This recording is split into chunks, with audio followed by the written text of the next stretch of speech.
Are you ready to just start getting rid of some of those excess toxins that's just sitting in your home? And one of the things that I learned as I went through my journey of going from 550 plus pounds to where I'm at now at 235 pounds is that not only was it our eating, but there were so many other harmful toxins that were just inside our homes on a daily basis. Today is going to be talking about more about fragrance oils and some of the harmful ways that they're putting them in regular everyday products that you may not be aware of.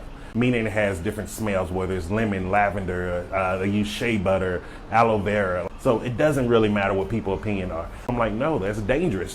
One, when you see the word fragrance on a ingredient list, it doesn't mean fragrance. Doesn't mean what you think it means. So that's why you want to avoid things with fragrances. And you want to, I would recommend if you have one that's fragrance, throw it out and go get something that's unfragranced now. And all you have to do is just look for fragrance free or just go through and smell them like I tell you.